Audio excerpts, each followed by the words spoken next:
Hello बच्चों, I hope कि आप सब अच्छे होंगे, अपने घरों में स्वस्थ होंगे और मस्त होंगे। तो हमारे चल रहा था कोशिका जीवन की इकाई चैप्टर क्लास 11th का, जिसमें मैंने पिछले लेक्चर में आपको यूकैरियोटिक कोशिका पढ़ाई थी। यूकैरियोटिक कोशिका में मैंने आपको उसकी संरचना के बारे में पढ़ाया था। कोशिका झिल्ली हमारी चल रही थी। कोशिका झिल्ली के बारे में मैंने कुछ आपको बता दी थी चीज़ें और कुछ उसमें रह गई थी। तो आज इसे हम कंटिन्यू करेंगे। आज कोशिका झिल्ली को कंप्लीट करेंगे, आज इसे ख़त्म कर देंगे हम कोशिका झिल्ली को। तो सेशन को स्टार्ट करते हैं बच्चों। सेशन को स्टार्ट करने से पहले लाइक कर दीजिए, सब्सक्राइब कर लीजिए चैनल को और बेल आइकन को प्रेस कर लीजिए ताकि आने वाले नोटिफिकेशन आप तक पहुँचती रहे। तो स्टार्ट करते हैं सेशन को, और आप अच्छे से अपने नोट्स जैसे जैसे मैं पढ़ाऊँगी आप अपने नोट्स तैयार करना ताकि आपको आने वाले एग्ज़ाम में कोई दिक्कत ना हो, और आप इसका अच्छे से चीज़ों को जो मैं पढ़ाती हूँ आपको उसे रिवाइज़ भी करना है। हफ्ते में एक बार पढ़ लो या हफ्ते में 2 बार आपको रिवाइज़ चीज़ें करनी है एक बार। तो ठीक है, सेशन को स्टार्ट करते हैं। तो कोशिका झिल्ली हमारी चल रही थी। कोशिका झिल्ली के बारे में मैंने आपको पढ़ाया था, तो आज इसे ही हम आगे कंटिन्यू करेंगे। थोड़ा उसमें रह गई चीज़ें वो हम क्या करेंगे, पढ़ेंगे कोशिका झिल्ली में। कोशिका झिल्ली में मैंने आपको तरल मोजक मॉडल के बारे में मैंने पढ़ाया था। तो उसमें भी अलग अलग प्रकार की जो कोशिका झिल्ली थी उसकी स्ट्रक्चर में अलग अलग प्रकार की प्रोटीन मिली थी। आंशिक प्रोटीन थी, कुछ अंगभूत प्रोटीन थी, जो कुछ आंतरिक अंगभूत थी। तो यह कई तरह की प्रोटीन मैंने बताई थी आपको। तो यहाँ तक मैंने आपको पिछले लेक्चर में चीज़ें कवर करवा दी थी। अब हम पढ़ेंगे कुछ पदार्थ होते हैं, यानी कि कुछ पदार्थ होते हैं जो क्या करते हैं, यानी कि परिवहन होता है कुछ पदार्थों का। तो पदार्थों का जो परिवहन होगा वो कैसे कैसे होगा, यानी कि जिसे हम ट्रांसफॉर्मेशन भी बोलते हैं, परिवहन।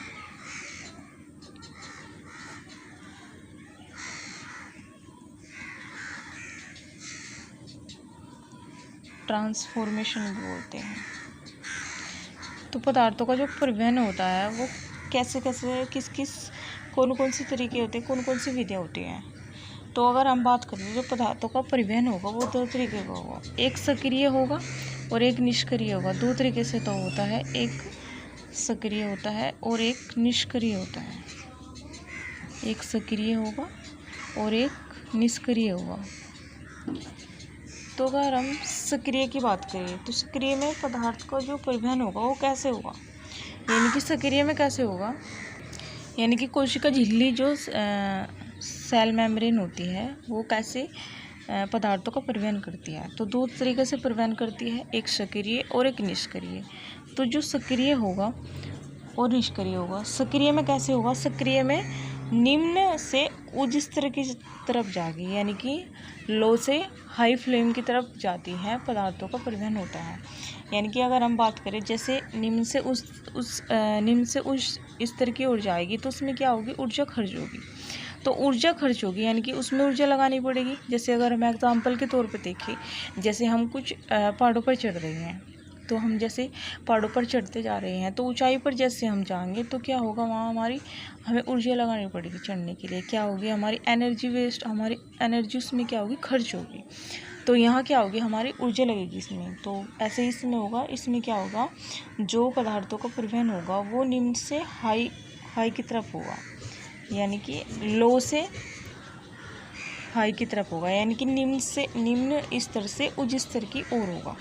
तो सक्रिय परिवहन में क्या होता है, निम्न स्तर से उच्च स्तर की तरफ क्या होगी, परिवहन होगा। और इसमें क्या होगी, ऊर्जा खर्च होगी, इसमें क्या होगी, ऊर्जा लगेगी। और इसमें क्या होगा, जो निष्क्रिय होगा, इसमें पदार्थों का जो परिवहन होता है, यानी कि इसमें क्या होगा, उच्च स्तर से निम्न स्तर की ओर पदार्थों का क्या होता है, परिवहन होता है, उच्च स्तर से निम्न स्तर की ओर। तो उच्च स्तर से अगर निम्न स्तर की ओर होगा, यानी कि ऊंचाई से जब हम नीचे आएंगे तो ऊर्जा हमारी खर्च ही नहीं होगी, तो क्या वहाँ पर हमारी ऊर्जा लगेगी, नहीं लगेगी। तो यहाँ पर क्या होगा, ऊर्जा हमें खर्च नहीं करनी पड़ेगी। तो यहाँ क्या होगी, ऊर्जा हमारी खर्च नहीं होगी। यहाँ ऊर्जा खर्च नहीं होगी निष्क्रिय में। अगर हम सक्रिय की बात करें तो उसमें हमारी ऊर्जा खर्च होगी। अगर हम निष्क्रिय की बात करें तो निष्क्रिय भी कई प्रकार के होता है। निष्क्रिय 3 प्रकार का होगा, जैसे विसरण, प्रासरण और सुसाध्य विसरण। इसमें 3 भागों में बटा हुआ है ये परिवहन। और सक्रिय जैसे मैंने बताया, सक्रिय में निम्न से उच्च स्तर की ओर जाएगा। तो निष्क्रिय कितने भागों में बटा हुआ है? एक विसरण परिवहन, एक सुसाध्य और एक प्रासरण। तो ये निष्क्रिय 3 भागों में डिवाइड है, एक विसरण, एक सुसाध्य परिवहन, एक प्रासरण। और सक्रिय सिर्फ एक ही होगा। सक्रिय तो निम्न से उच्च स्तर की तरफ जाएगा। तो इसका परिवहन निम्न से उच्च स्तर की तरफ होता है, जिसमें क्या होगी, ऊर्जा हमारी खर्च होगी। तो इसकी बात कर लेते हैं हम। इसमें क्या होंगे, सारे ही जो होंगे निष्क्रिय में, ये क्या होगा, उनका जो फ्लो होगा यानी कि बहने का तरीका होगा वो कैसा होगा, उच्च स्तर से निम्न स्तर की ओर क्या होंगे, पदार्थों का क्या होगा, इसमें परिवहन होगा। इसमें विसरण में भी, सुसाध्य में भी और प्रासरण में भी। तो सबसे पहले हम विसरण की बात कर लेते हैं। विसरण है क्या? विसरण में पदार्थों का जो परिवहन होगा वो कैसा होगा, उच्च स्तर से निम्न स्तर की ओर होगा। विसरण को क्या बोलते हैं? डिफ्यूजन बोलते हैं।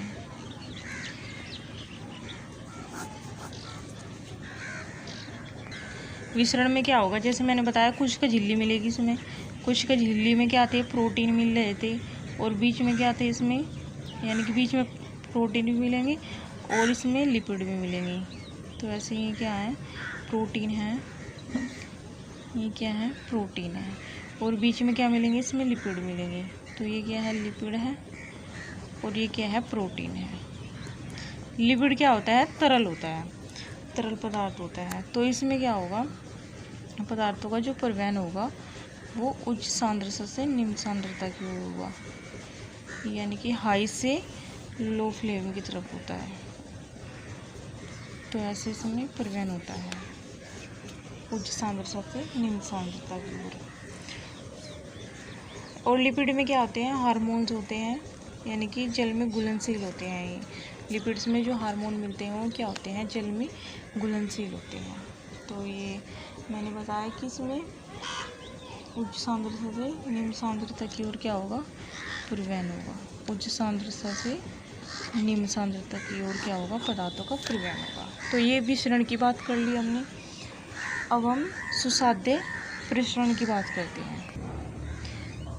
तो सुसाध्य विसरण में भी क्या होता है, इसमें भी ऐसे ही प्रोटीन मिलते हैं और लिपिड मिलते हैं। इसमें क्या मिलेंगे, ऐसे ही प्रोटीन मिलेंगे और क्या मिलेंगे, बीच में लिपिड मिलेंगे। तो ये जब प्रोटीन मिलेंगे इसमें प्रोटीन कुछ इस तरह के मिलते हैं, जो क्या करते हैं, पदार्थों का वहन करते हैं, यानी कि ऐसे प्रोटीन मिलेंगे इसमें। तो ये क्या करते हैं, पदार्थों को उच्च सांद्रता से जो निम्न सांद्रता की ओर जाएंगे तो उन्हें जाने में क्या करते हैं, मदद करते हैं। यानी कि कुछ प्रोटीन भी इनमें मदद करेंगे, पदार्थों को जाने देते हैं। यानी कि वैसे तो लिपिड क्या करते हैं, पदार्थों को जाने देते हैं, लेकिन इसमें प्रोटीन भी कुछ वाहक का काम करते हैं। यानी कि प्रोटीन को क्या करते हैं, वाहक की तरह क्या करते हैं, कार्य करते हैं। यानी कि एक जगह से दूसरी जगह क्या करते हैं, जाने देते हैं, जिसे हम बोलते हैं वाहक प्रोटीन। और इसे क्या बोलते हैं, वाहक प्रोटीन। इन प्रोटीन को क्या बोलते हैं, वाहक प्रोटीन। जो पदार्थों को क्या करते हैं, पदार्थों को वहन करते हैं, यानी कि उच्च सांद्रता से निम्न सांद्रता की ओर जाने में क्या करते हैं, सहायता करते हैं या उन्हें जाने देते हैं, ऐसा भी हम बोल सकते हैं। तो ऐसे इसमें लिपिड मिलते हैं बीच में, और ये क्या है, प्रोटीन है। तो हम कह सकते हैं कि उच्च सांद्रता से निम्न सांद्रता की ओर क्या होगा, उनका परिवहन होगा पदार्थों का। तो इसमें क्या होते हैं, जो वाहक प्रोटीन होंगे इसमें क्या होते हैं, छेद होते हैं, जिसे हम पोरिन भी बोलते हैं। इसमें क्या होते हैं, छिद्र होते हैं, जिसे हम पोरिन भी बोलते हैं। इन्हें छिद्रों को क्या नाम देते हैं, पोरिन। तो इसमें क्या करते हैं, सुसाध्य परिवहन में कुछ वाहक प्रोटीन होते हैं, यानी कि क्या करेंगे, पदार्थों को जाने में क्या करेंगे, सहायता करेंगे या उन्हें जाने देंगे। प्रोटीन के अंदर से भी कुछ पदार्थ आने जाने देते हैं, तो उसे क्या बोलते हैं, वाहक प्रोटीन। और उसमें क्या होते हैं, छिद्र होते हैं, जिसे हम पोरिन बोलते हैं। तो ये हो गया हमारा सुसाध्य विसरण। और इसमें कैसे होगा परिवहन, उच्च सांद्रता से निम्न सांद्रता की ओर इसमें क्या होगा, पदार्थों का परिवहन होता है। अब बात करते हैं हम परासरण की, जिसे बोलते हैं ओस्मियोसिस। तो ओस्मियोसिस क्या करते हैं, इसका भी परिवहन क्या होगा, उच्च सांद्रता से निम्न सांद्रता की ओर क्या होगा, परिवहन होगा। यानी कि अगर हम बात करें सुसाध्य विसरण में, परासरण विसरण में और विसरण में, तो इन तीनों में ऊर्जा की आवश्यकता नहीं पड़ती, लेकिन सक्रिय में क्या होगी, ऊर्जा की आवश्यकता पड़ती है। तो परासरण की अगर हम बात करें तो इसमें क्या होगी, अर्धपारगम्य झिल्ली होती है। इसमें क्या होती है, अर्धपारगम्य झिल्ली पाई जाती है। लेकिन अगर यूकैरियोटिक कोशिका की बात करें तो यूकैरियोटिक कोशिका में क्या मिलती है, चयनित पारगम्य झिल्ली मिलती है। तो ये जो मिलेगी अर्धपारगम्य झिल्ली,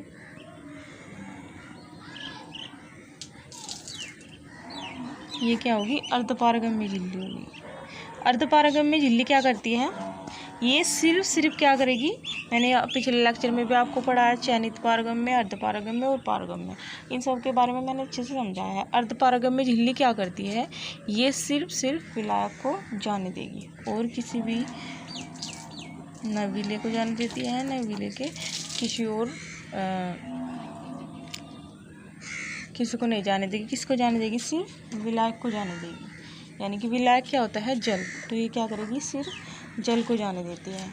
तो अगर हम बात करें इसमें भी ए फ्लास्क, ये बी, इसमें भी जल भरा हुआ है, उसमें भी जल भरा हुआ है। अगर हम मान लो इसमें हमने चीनी के टुकड़े डाल दिए, चीनी क्या है, एक विलेय है, चीनी क्या है, विलेय है, और इसमें क्या है, ये विलायक, यानी कि जल को क्या बोला हमने, विलायक बोला। तो क्या भरा हुआ है, इसमें जल भरा हुआ है, और जल में हमने चीनी के कुछ टुकड़े डाल दिए, तो ये जिसे हमने बोला विलेय। और इसमें मान लो एक दो टुकड़ा है, लेकिन इसमें क्या है, बहुत सारे टुकड़े पड़े हैं चीनी के, यानी कि चीनी हमने बहुत सारे डाली, इसमें बहुत ज़्यादा डाली। जैसे हमने चीनी इसमें ज़्यादा डाली तो क्या हुआ, इसमें पानी कम हुआ, यानी कि पानी क्या बहाव क्या, पानी क्या होगा, इसमें कम होगा। चीनी ज़्यादा डालेंगे तो पानी क्या होगा, कम होगा, और इसमें पानी बहुत ज़्यादा है। तो जल का जो मतलब जो इसमें बहाव होगा तो वो उच्च सांद्रता से निम्न सांद्रता की ओर होगा। तो जल की तरह इधर ए में ज़्यादा है और बी में कम है। बी में क्या होगी, चीनी की मात्रा ज़्यादा होगी तो जल सिंपल सी बात है, अगर चीनी की मात्रा ज़्यादा होगी तो जल की मात्रा क्या होगी, अपने आप ही कम होगी। यानी कि चीनी क्या करेगी, पानी को क्या करेगी, अपनी ओर पानी को सोख लेगी। तो चीनी क्या करेगी, पानी को सोख लेगी, तो पानी की मात्रा क्या हो जाएगी, कम होगी। और यहाँ चीनी की मात्रा कम है और पानी की यहाँ ज़्यादा, क्योंकि चीनी हमने यहाँ क्या करी, कम डाली है। तो जैसे मैंने बताया कि अर्धपारगम्य झिल्ली क्या होती है, विलायक को जाने देती है। तो जहाँ विलायक ज़्यादा होगा उसको जाने देगी। तो विलायक इधर है तो जल का बहाव क्या होगा, इधर से इधर होगा, यानी कि उच्च सांद्रता से निम्न सांद्रता की ओर होगा जल का बहाव। जैसे मैंने बताया, उच्च सांद्रता से निम्न सांद्रता की ओर क्या होगा, जल का बहाव होगा, जल को जाने देगी उच्च सांद्रता से निम्न सांद्रता की ओर। तो जल यहाँ ज़्यादा है और यहाँ कम है, तो उच्च सांद्रता से निम्न सांद्रता की ओर जाने देगी जल को। तो परासरण जो होगा ये हम कह सकते हैं कि यूकैरियोटिक कोशिका में ये नहीं मिलेगा, यूकैरियोटिक में ये नहीं पाया जाएगा, क्योंकि यूकैरियोटिक में कैसी झिल्ली मिलती है, चयनित पारगम्य मिलती है। तो इसमें परासरण यानी कि परासरण इसमें नहीं होगा। तो यहाँ तक पढ़ लिया हमने। अब हम सक्रिय परिवहन की बात करते हैं। अब हम सक्रिय परिवहन की बात कर लेते हैं, यानी कि एक्टिव ट्रांसपोर्ट बोलते हैं जिससे, एक्टिव ट्रांसपोर्ट। तो सक्रिय परिवहन है क्या, सक्रिय परिवहन में जैसे मैंने बताया, कोशिका झिल्ली में क्या मिलेंगे, लिपिड्स मिलेंगे, प्रोटीन मिलेंगे।